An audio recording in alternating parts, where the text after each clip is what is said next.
Who the hell can wait till morning? Talk now at latenightsportsradio.com.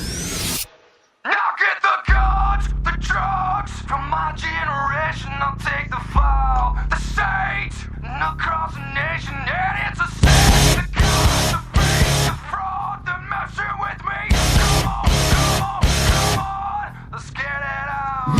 Come on in, sit on down, and join us right here for the Hold 1005 podcast.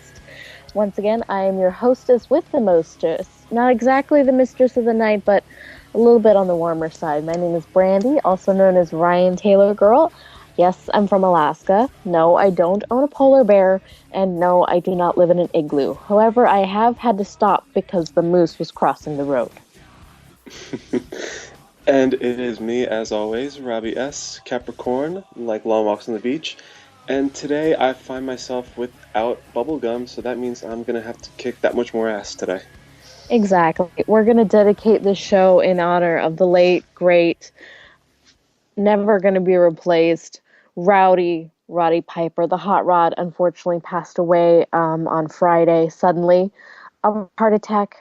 He passed away in his sleep, so it was painless, except for the pain that obviously was left behind with the rest of us as we had such a loss reverberate throughout our entire community. Roddy influenced many of today's wrestlers, if not all. I would probably say all. And many of today's fans remember watching him growing up, myself included. And I loved Roddy. He always had a smart remark. You couldn't shut him up for the life of him. And he was tough enough to wear a skirt, and he could call it a skirt because he was the one wearing it. Yes, I got into wrestling much later in my life, like around 9 or 10 years old, so I didn't really get the opportunity to appreciate the work that Piper did until I went back and I looked at some of the older works that he's done. You know, everything from the matches he wrestled to the always entertaining Piper's Pit struck a chord with me. It made me want to see more of this guy. He didn't have to have bulging muscles or an Adonis-like physique to grab your attention. His persona and that charisma that he possessed was enough to keep you engaged, and I think that's very important. It was very important, and it's definitely the textbook example of how to speak, how to kind of promo, how to conduct an interview segment of your own. And a lot of the great talkers of today, Kevin Owens was influenced by Roddy Piper, CM Punk. Roddy Piper was a big hero for CM Punk. And he broke the mold in an era where everybody was literally 6'5" and 300 pounds and looked like they just walked out of the gym because they were in a bodybuilding competition next week. Because he wasn't big. He was about 6 foot tall. He was around the 200-pound mark. He wasn't blessed with a Adonis-like figure, but he was tough as nails. He could capture your attention, and he knew how to weave the comedy in with the serious enough to keep you interested. And I was definitely a fan, especially, I think his best match was with Bret Hart at SummerSlam in 91 or 92 for the Intercontinental title. It was it was a beautiful match. I don't think there's ever been a technical masterpiece quite like that. Oh, absolutely. That's easily one of Piper's best matches. But I think a lot of people tend to sleep on his match against Goldust at WrestleMania 12, the Hollywood Backlot, if you remember that. Yes, and the gold Cadillac. Yes, and the White Bronco. This match took place around the time the O.J. Simpson case was making its rounds, so it was a topical match. It was a topical segment. And even though it wasn't a great masterpiece, it had a lot of really cool moments, such as Goldust hitting Piper with that gold Cadillac. Just seeing that for the first time, my eyes widened. Like, how could you hit a guy? Like, how could you hit a guy with a car? How does this work? And as the match went on, it got crazier and crazier, to the point where Piper disrobed Goldust to where we saw him in a black nightie, which makes sense for his character. He was enigmatic, but Piper, he was a man. Let me tell you. He was. his name, I touched on this in my latest article, which was also about Roddy, was his name when he was introduced for his first match in Saskatoon, Saskatchewan. He played himself out with the bagpipes, and they Yes. announced him as Roddy the Piper, but because it was so loud, all the people heard were Roddy and Piper. So it just stuck. It did. And another moment that he went over in that Born to Controversy documentary, which is on the WWE Network right now for anyone who wants to check it out, he talked about his early days in wrestling and how he offended a bunch of fans in Mexico. So he had to come back out and he's like, okay, I apologize for what I said. I'm going to sing the Mexican national anthem on the bagpipes. And from there, he did a rendition of La Cucaracha. And and the heat that he got from the crowd, mind blowing. Roddy Piper, if nothing else, that man exhibited no fear whatsoever. No fear. The man had bigger balls than Vince McMahon. And he had a great ability to read the crowd because you have to, every crowd is different. So you have to be able to come out there and gauge your people, get a level reading on how they're going to react and what they're going to react to, and then pull that out of them. Because the crowd interaction with the wrestlers is a huge portion of the art that is pro wrestling. And there was no better master than Roddy Piper, because I remember when he came back at Old School Raw and he did Piper's Pit with the Shield, and the Shield was very popular with the people. And he was having the little thing with Dean Ambrose, who is a bit like a modern Roddy Piper. And he goes, "This is Piper's Pit, not Ambrose Alley." And just the sheer oohs that went through the crowd. Oh my God, it was goosebumps. Yes. And of course, Seth Rollins is cracking up in the background. And he goes, "You think I'm cute?" And he goes, "I do," because, I mean, he's adorable. Roddy Piper is always adorable. He is. And while we're on the topic of Piper's Pit, there were many, many memorable Piper's Pit segments. And So many. the one that stands out to me the most, and I've talked to you about this a number of times, was the one he did with Frank Williams. For those who don't know, he was the perennial jobber back in the 80s for WWE. So they bring out Frank Williams, this, Puerto Rican gentleman with a blue singlet. So you have Piper sitting down talking to this guy, Frank Williams, and you could just hear the accent. Like, it's very thick. He's not very good at speaking.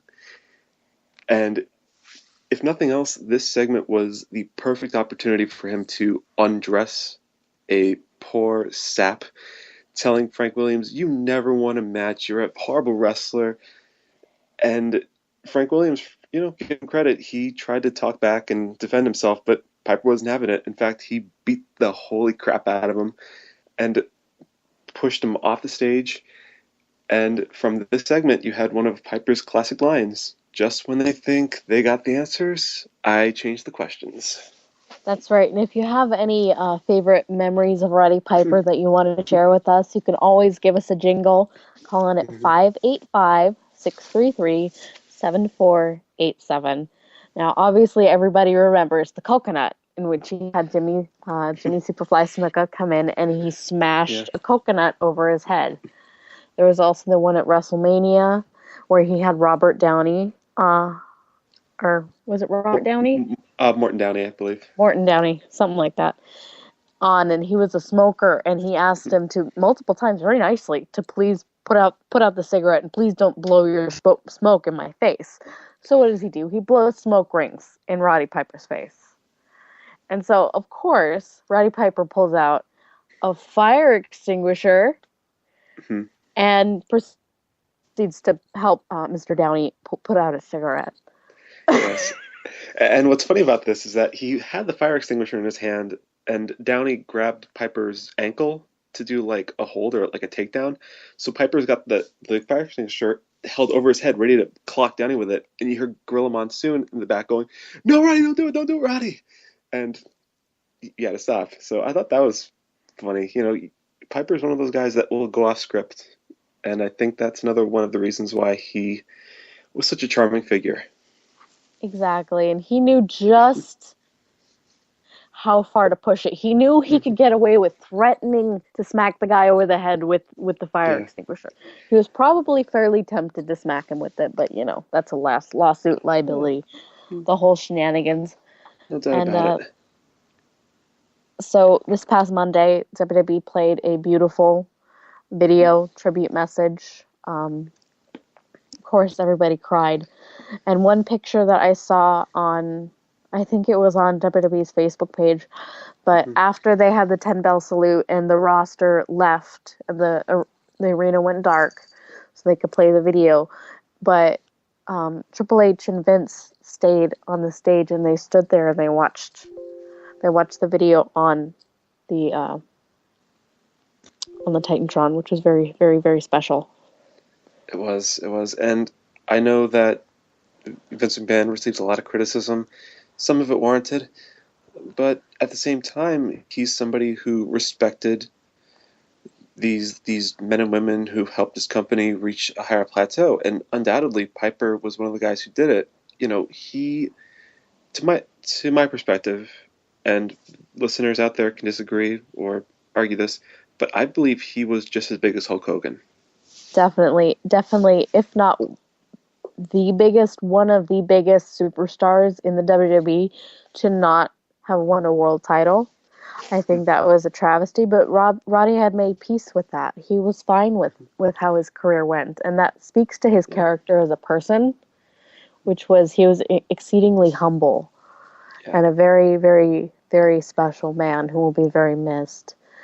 And since we're on the topic of loss, overnight recently, the co-owner of All American Wrestling (AAW), based out of Berwyn, Illinois, which is a major stop on the indie circuit, because it's so, and they promote shows all over Illinois, and it's a major stop these days on the independent scene, and it helped bring guys out such as Seth Rollins, CM Punk, Colt Cabana, and it helped give them a chance. But Jim Linman passed away suddenly, Mhm. and so we'd like to extend our condolences to his family and his friends and the family at AAW, because they are now sort of leaderless, because Jim was a giant force for their company. And it's sad to see someone die, especially I don't think he was very old. No, So, um, also, it has been declared that August 22nd will be Ultimate Warrior Day, hmm which is also our 6-month anniversary. just a little side. Just a little aside. Speaking of days of remembrance and appreciation, Hmm. on August 10th, which is next Monday, um, a Tumblr blog decided that they were going to make a holiday for Damien Sandow. So the Yes, Tumblr blog 6 Degrees of Sandow, which is one of my favorite blogs. So shout out yeah. to 6 Degrees of Sandow. Um, there will be a Sandow Appreciation Day, which Hmm. was originally scheduled to be this Monday, but with the passing of Roddy Piper, it was moved to, so Yes. August 10th. Don't forget to tweet about it, post up on Facebook, because Damien Sandow is one of those guys that WWE really has a chance with, Hmm. and they could really make him into a big star because he's got the look, he's got the size, he's got the skill both in the ring and on the microphone, and he's super white hot with the crowd right now. Yes, and it's easy to forget that, in the midst of all these accomplishments that Sandow has reached, he's also very charitable. There are quite a few stories floating around the internet. You can check them out. Sandow is something of a philanthropist, and like you said, he is a talented individual, somebody who didn't get all the credit he should have. I felt like as soon as the Damien Mizdow part of his career ended, we would have received a more realistic Damien Sandow character. That wasn't meant to be when Macho Mandow came to the surface, but now with the Axelmania Mandow team severed, who's to say? Maybe maybe there's another opportunity. There are several possible opportunities. They could obviously interject him into that intercontinental, that mid card Hmm. slot, that area. They could send him down to NXT and sort of help get his traction going as a singles competitor. And that would Yeah. help him in getting some more ring time, getting a little bit more exposure, having more matches for people to go back and look at. And it would help NXT get their younger guys and guys that don't really have a name yet, get them out there. Yeah, NXT helped Because, Tyson Kidd. exactly. Because NXT is facing a little bit of a turning point or like an identity crisis. Because at this point, you've had two major stars go down with an injury almost exactly at the same time in Sami Zayn and Hideo Itami. And then you've had Neville, Kevin Owens, Charlotte, Becky Lynch, and Sasha Banks all essentially migrate to the main roster. That's a So lot now of star you've had power. it is. So you've had all of your homegrown stars that you've spent the last year and a half building NXT around are gone. Yeah, and right now we So have the face of NXT as Finn Balor. And while I love Finn Balor, I think he's tremendous. He can't be the only one who carries that brand. There has to be more substantial talent to help push NXT to that higher level. that's right. So this is a major turning point. So I think they need to strategically use main roster talent to keep interest in the product, as well as to help get their younger guys more ring time, more experience in Hmm. front of a crowd, more experience doing television, and help build them to kind of re-elevate their talent. Because Finn, obviously, it can't be a one-man show. No, no, So but to NXT's credit, they've actually have created some new stars, some stars with new potential. Blake and Murphy, those are a couple of examples. You also have Uhan Nation, who hasn't made his official debut, at least as far as in-ring is concerned. But who's to say? He could be one of those guys who ascends to that higher level. But I again, but know yeah, but again, like you Uha said, Nation can. yeah, again, but like you said, there is a lack of star power with all the stars we mentioned previously on the main roster. So maybe Damien Sandow could be the guy to help. Maybe it'll be somebody else. Whatever the case may be, something has to be done about this identity crisis, as it were. That it does. Speaking of like identities, while we're on this state of the WWE sort of thing, let's Hmm. talk about the Divas Revolution. I Gladly. thought, I thought that after 2 weeks, this was going to crash and burn, just like the Give Divas a Chance. And I am pleasantly surprised to say that it has Yeah. continued. And I looked at not only the matches from Raw, because there Hmm. were two Divas matches on Raw, and this has been for a month now. They've had two Divas matches that have been Yes. of adequate time and length, not counting your entrances, which is great. You had the submission sorority taking on the Bellas in a tag Yes. match, and that was Yes. 13 minutes.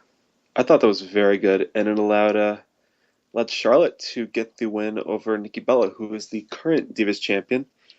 Who's to say that they can't meet up at SummerSlam for the title? But right now, I think that we're seeing a resurgence in ladies wrestling. I'm very happy to say that because there has been a desperate need in the WWE for a burgeoning, a lively Divas division, I'd say for at least the last 2 years, if not longer. And then the semi main, which is the match that comes right before the main event, which is at the very last hour of Raw, Hmm. was a singles match. And it was Paige versus Naomi. And that was 7.5 minutes. That is a more than adequate amount of time for a good singles match. And then to have that lead into your main event, Hmm. that's incredible. That is great. It goes to show that there is a lot of trust put on these competitors, and we have been starved for some female wrestling on the main roster. so much at NXT because they've been treated like stars there for the longest time. But right now, it seems like we're seeing the likes of Paige, Charlotte, the Bellas rise to a level that's on the same plateau as the male performers, which has always been a criticism, you know? It has been, and since we're talking about Paige and the Divas Revolution, Paige was on the latest Stone Cold Steve Austin podcast, which aired on the WWE Network after Raw, and they spoke about the Divas Revolution, and he asked her who started it, and she gave the credit to Triple H for giving them a chance, giving her and Emma a chance at the first NXT TakeOver back when the WWE Network launched, because that was the first live event to stream on the network, and he gave them nearly 20 minutes. They did, and not only that, but you had Stephanie McMahon introducing Emma and Paige before their match. So I think that goes to show there was a lot of faith put into them even before the official quote-unquote Divas Revolution began. Exactly, and the agents, especially Jamie Noble, Dean Malenko, Finley, have been very instrumental in helping these girls sort of polish their game, and basically that's who she credits the actual start of the Divas Revolution, and it's just been all keep on rolling up to this point, which has been great. Yes, but keep in mind, these past few weeks have been tremendous, but let's not settle for just a few weeks. Let's stay engaged, you know? We have to stay engaged. We have to keep it out there. Keep it on social media. Tell them. I don't know how often. I'm sure they have people that read the Twitter feeds for them. Oh, they're social media happy, this company. But keep supporting what you love. A lot of what we see on social media, which is what gives the wrestling fandom a bad rap, is that we're always bitching and we're always complaining. So be out there on Tumblr. Be out there on Twitter. Be out there on Facebook. Tell people what you like. Watch what you like. You have to speak with the voice that you have, which for us is social media and your viewing. If you don't want to watch something, change the channel. That's the biggest notice that you're going to get. And if you have money, not all of us have money because their stuff is very expensive, but buy merchandise as you can. Yes. But definitely use the voice you have. Yes, we may bitch, but we do it because we care. We do it because we care. That excuses some of it, but we do need to spend more time talking about the wonderful things. Like, they were the semi-main on Raw. Like, how often has that happened? I want to look back and see. Because I can't remember the last time they went right before the main event. I don't know, but one of these days, I don't know when it's going to happen, but we're going to see a Divas main event on Raw. It's going to happen. I think that needs to happen. Whoever's listening, let's make that happen. Let's have the Divas main event Raw. That would be spectacular. That would be awesome. Can you believe how much buzz there would be over that? That would be just like huge. Oh, you kidding me? That would make headlines. That would make headlines on like Yahoo Sports and all these different publications. I could see it happening. I can definitely see it happening. And I can see a lot more happening here on the Hold 1005 podcast. We'll come back to you right after this break.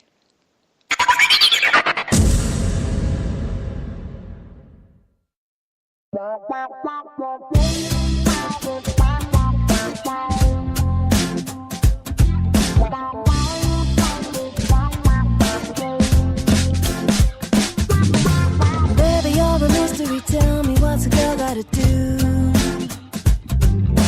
Looking at the history doesn't seem to give any clue. Just when I think I understand it all, you seem to unravel.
Who the hell can wait till morning? Talk now at latenightsportsradio.com.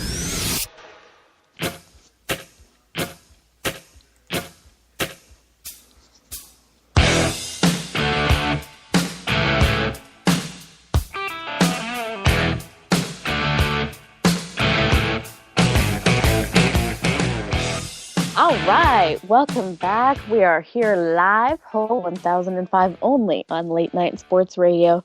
Don't forget, if you want to talk to us, ask us a question, get us on a different topic because we're going on too long. 585-633-7487. We're always here to talk. We love to talk, clearly. And we don't bite. Much. Well, yeah, you don't. I don't know. Anyway, we're on the topic of Paige, who's on the Stone Cold Steve Austin podcast, which was after Raw on the WWE Network. You can also view it on demand, which is cool. $9.99 a month. I'm hoping someday that I'm going to get a free month out of this. Yes. Good news about this podcast. Well, first, bad news and good news. Bad news. This might have been the weakest Stone Cold podcast on the network. Good news.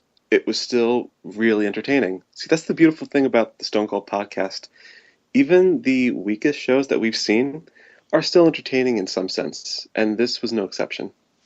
I personally am going to have to disagree with you, sweetheart. I don't think this podcast was weak in any sense because we got to see a very different side to somebody who we see as a very harsh and a hard character, somebody that's very cold on screen, and we got to see how she got to be how she is. And it's very interesting and very, just because there isn't that element of confrontation, that didn't make it any weaker than any of the other episodes. Not at all. Not at all. Especially when Paige was sharing stories about her family and how she got into wrestling and how she worked with her family at shows. For example, she told about the story of when she got hit by a car, and she's like scraping her way back to the front door, and her dad goes, "Okay, can you move your toes? Can you wiggle your toes?" And she goes, "Yeah, I guess I'll wiggle my toes." "Okay, we have a show to do. Let's go." And just puts her back to work. After getting hit by a car. Yep. When she had hurt her wrist is when she was still helping put rings together, and she had to do that. So she talked about how it's very different coming from the British style of wrestling to the Americanized wrestling, and not only the Americanized wrestling, but just the WWE style. And yeah, that's she talked how a lot about that difficulty adjusting to it. And the friction between her and the other girls, because they weren't brought up in wrestling. She started to learn how to wrestle at age 13. Yeah, so basically she started working before puberty set in, when you think about it. Right? So she's only 23 now, but she's a 10-year vet. She is. And she talked about the time that I had a chocolate when she gave Summer Rae a sports tackle and knocked her in the mouth with her shoulder.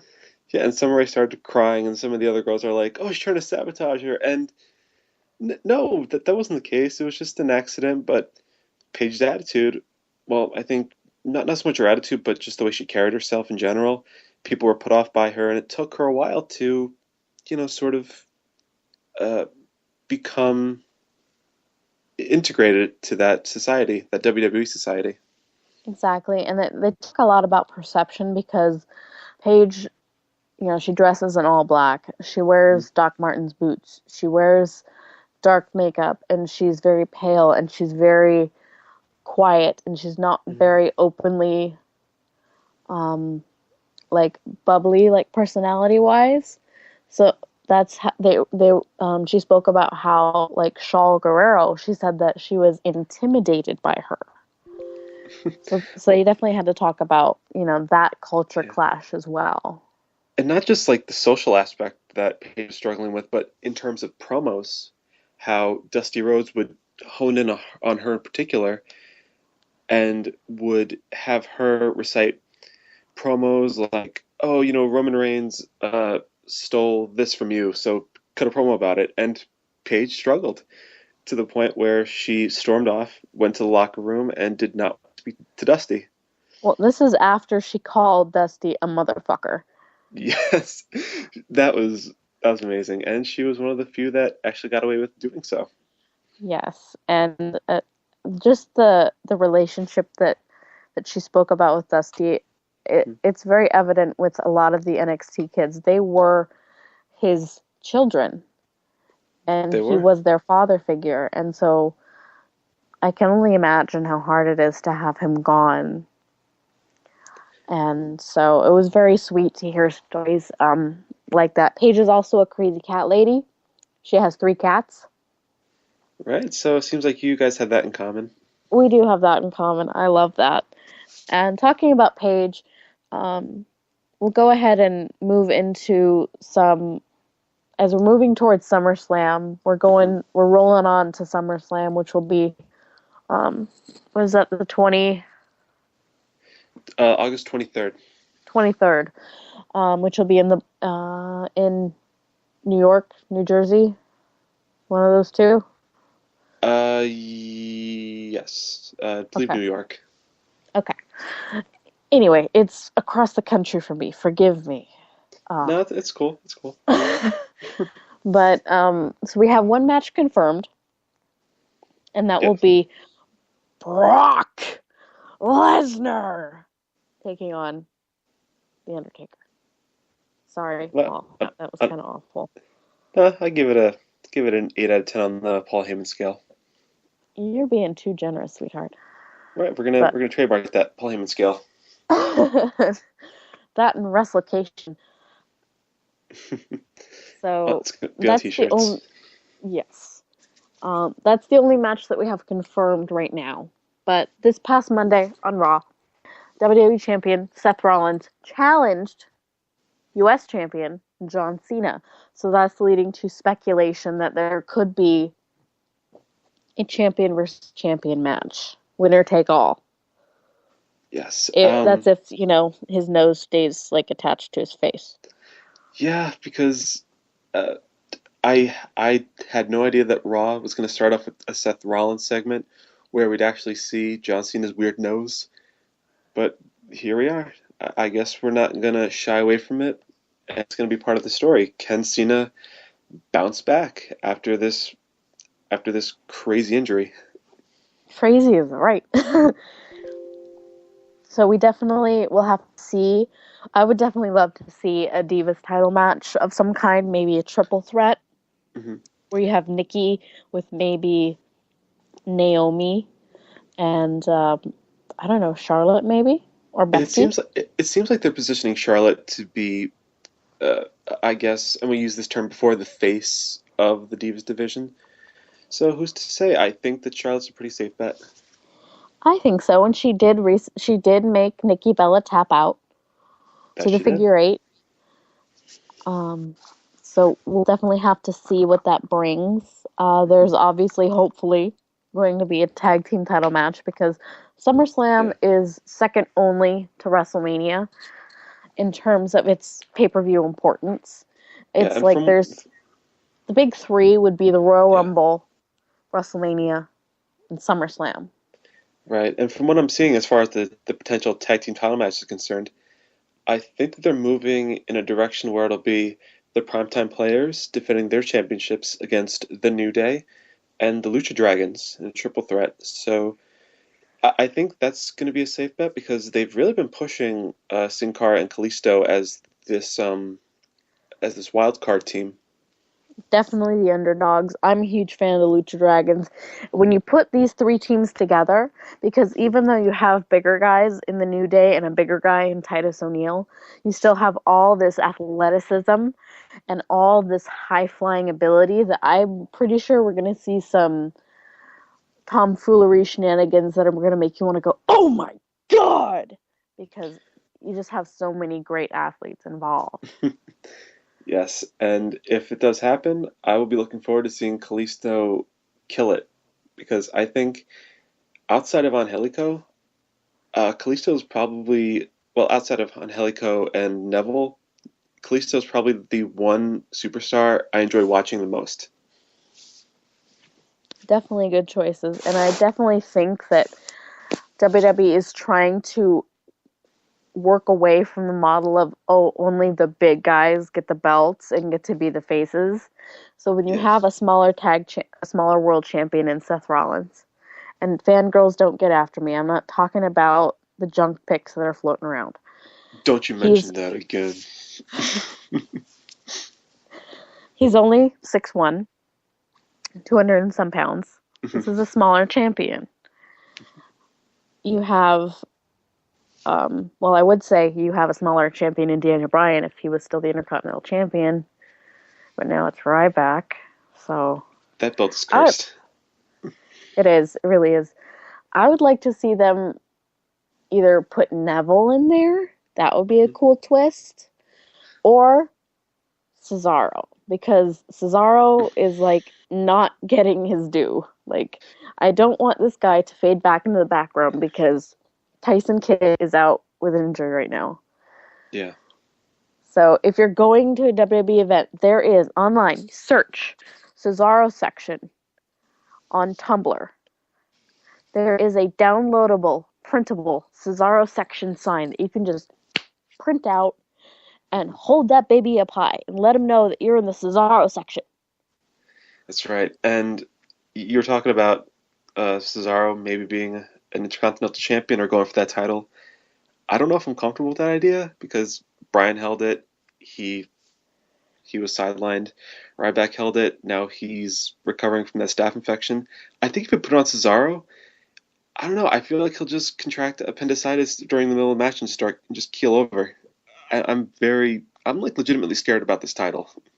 This is true. Maybe they need to like give it to Bray Wyatt and like do like a voodoo ceremony over it, No, or no, Bryce, no, burn some sage. no, Bray's gonna touch that title and his head's gonna blow up. No, they What's wrong need with to. you? I'm not saying like give it to him as in give him the belt, as in make him champion. I'm saying give him the actual title and have Hmm. him perform a voodoo ceremony over it and like get whatever curse is on this belt out of it. I still think that the disgruntled spirit of the Ultimate Warrior is hidden in that belt. Quite possibly. Maybe it'll manifest itself on Ultimate Warrior Day. Oh, there you go. See, that's a segue, my friends. Very good segue. I try. Um, or they could bring Cesaro back down to NXT and help. I'd say he'd be a good challenger for Finn Balor to prove that even if you bring somebody back from the main roster who's a Hmm. big star, Finn can still shine. And of course, on the independent scene, I think that would be a dream match, like a wet dream, like Balor, Cesaro and Finn in a ring together. jeez, that'd be a sick match of the year contender, I'd We already say. have so many of those.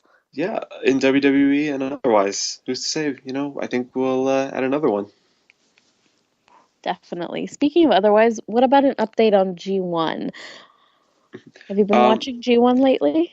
I have, and I've actually been keeping score of the G1 What a because nerd. I love it. shut up. I It's just said I love it. I like doing it because it feels like a sport, right? It feels like something I could follow as a legitimate form of athleticism, which it is. The G1 Climax is an endurance, and both Block A and Block B have been having tremendous matches. In particular, in Block A, the one leading the charge is the wrestler Katsuyori Shibata, who seems to be looking less of a wild card and more like a perennial favorite. I'd say he's moved from wild card into the official dark horse. Hmm. Like if favorite A or favorite B is not going to win, it's going to be Shibata.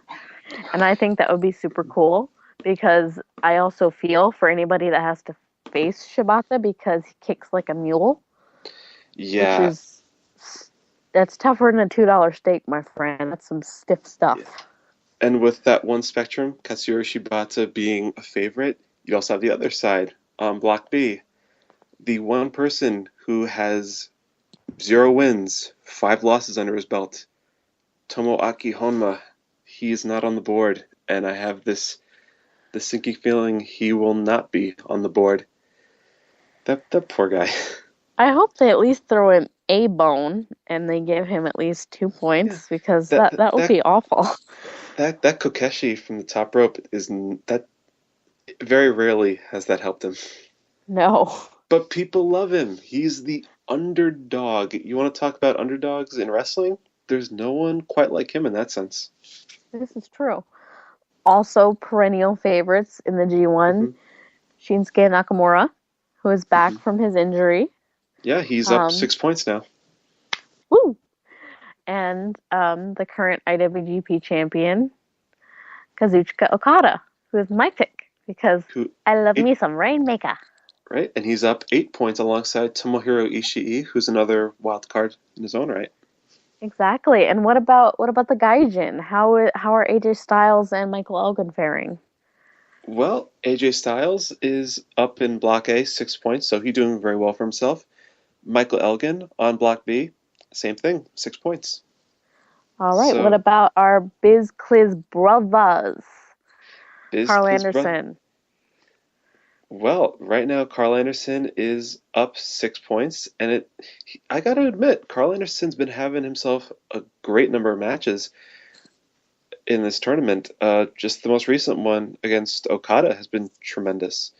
I think And with him being so much a tag team competitor, we forget how good he is as a singles competitor. before I started watching New Japan, I had no idea who Carl Anderson was. So I start watching, and I see the work that Anderson puts in, and he's really good. He's probably one of my favorites in this company. He is definitely very good. I didn't know of Carl myself before I started getting into independent wrestling. Thank you, Vicky. And I found out that he was in a tag team with Joey Ryan for a while. So I went back and I watched some of his work with Joey, and he was great. And I'd love to see him wrestle more in the States. That would be awesome. Right? He's gotten some success as an IWGP Heavyweight Tag Champion, but I think that in the long term he's going to have a good singles career. I would hope so. And any other interesting, fun developments Well, from G1? I think one that it would be wrong of me not to state was the ongoing character development of one Tetsuya Naito, who, for those who don't know, won the G1 Climax back in 2013. Since then, has developed a a lethargic heel demeanor. He went away to Mexico for a while to compete there with a heel tag team, came back, and instead of being this flashy, high-flying star that he's been known to be, he's become more lethargic. Like I said, he's less likely to take big risks. Instead of flying from the top rope and taking those sorts of risks, he'll stomp away on opponents. He's actually taken upon himself to spit on people, not just spitting at the wrestlers, but the officials as well. He's shoving Red Shoes down. He's shoving the cameraman. Just being this total unapologetic dick. And I love it. I love this character development because when I started watching New Japan, I have to be honest, I did not like Naito that much. To me, he just came across as Tanahashi light. Um, I think that this development has helped him tremendously to sort of give him his own identity. And it's gotten to the point where if he wins this year's G1, I'm not going to be too upset about it. That's a very good observation. And when we started 2015, um, Naito was on a bit of a high note still. But Hmm. as the year progressed, he's just been on this downward spiral. And as you said, he went away to Mexico and was part of a heel tag team. And he's come back home and he's just sort of over it. Like, he's like, you want me to do what? No thanks. I'm going to shove you, Red Shoes. Yeah, it's And funny. He'll do like these. He'll do he'll tease doing these high flying maneuvers like the suicide dive.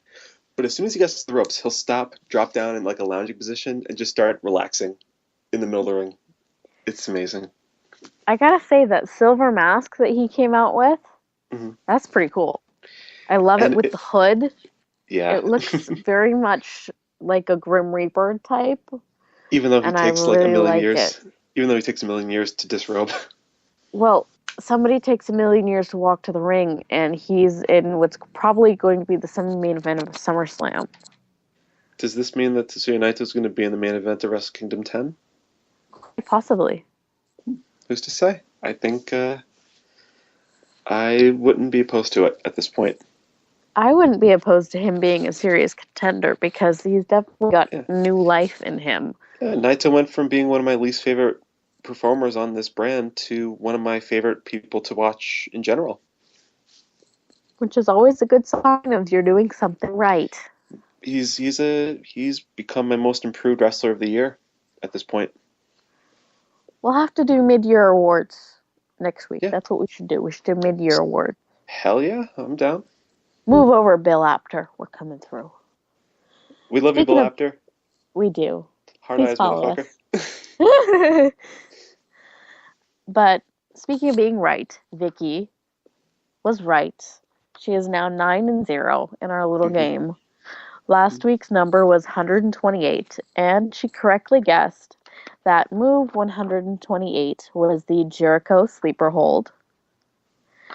And this week you need to tell us move number 989. Thank you, Andrew. Thank you, Andrew. That's Robbie's coworker, and I was like, have Andrew pick a number because I like to have different people pick the numbers, so it's not like we're fixing this. And so if she wins this, she'll be, if she gets this one, which she probably will, unless one of you stop her, you can let us know on Twitter at Hold1005. You can let me know at Ryan Taylor Girl. Both of us are on Tumblr. I'm Ryan Taylor Girl. What was yours again? What was that? I said, what was yours again? Mine is the Reaper-89. Somebody got a little dash happy. I love my dashes. And you can also like my fan page on Facebook. It's under Brandi Wagner, author, and I usually put everything up on there as well. But anyway, get a hold of us. Let us know what move number 989 is. Yes. Because next week she'll be 10-0 if she gets this one right, and that means she's halfway to her prize, which is if she gets to 20-0. I have to play Arkham Asylum for 30 minutes and stream it on Twitch. Yeah, Brandi's going to be the Batman. And I'm not going to be very good at it because I'm going to swear way more often than Christian Bale ever did. Did Christian Bale swear? He hasn't. He didn't in Batman, but he has in other movies. He's quite the foul-mouthed motherfucker like myself. Yeah, in Batman he just sounded like a chain smoker. He did, but it was kind of sexy. It's like, where are they?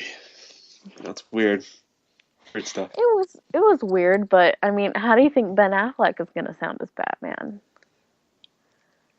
Oof. As long as he doesn't sound like George Clooney, I think we'll be okay. Hey, I like George's Batman. He just was victim to bad writing. You know, nothing against George Clooney as an actor, but he's not Batman. Are you just saying that because he's short? No, I'm just saying that because he's George Clooney. He should not play Batman. Just like how Chris O'Donnell should not play Robin. I loved Chris O'Donnell as Robin. What's wrong with you? I like Chris O'Donnell's Robin in Batman Forever. Batman and Robin, he could go fly a kite for all I care. Like I said before, they were victim to horrible writing. Right. The one thing they did get right was Arnold Schwarzenegger? Mr. Freeze? No. Mr. Freeze? Uma Thurman as Poison Ivy. Yeah, she was kind of hot. I'll give her that. Because I always saw Poison Ivy, like when she was her Poison Ivy alter ego and not her doctor itself. Like, I see her as more of a siren, and I definitely like that. So that was definitely my favorite. But cheesy 90 movies aside. Yes, Mr. Freeze puns. Those are so goofy, but I love them, you know? Arnold Schwarzenegger, what can I say? You put our hearts in the freezer. And you keep us chill. That's Just like what your you wife. did. See, now he's gonna Yeah. break out the Terminator performance, and he's gonna come for you. Please don't kill me. I have many animals left to adopt. Right? Like a Shar-Pei, maybe. Maybe. Or a corgi. Corgis are awesome. Corgis are the best. I love corgis. Because they got small ass legs, but I love them. Well, so does some of the rest of us. Well, it's a good point. I'll give her that. I will give her that, ladies and gentlemen. I think we should end on that before I press my luck any further, because he said I was right. Right? Please end it. So join us here next week, only on Late Night Sports Radio. See you next week. Love you all.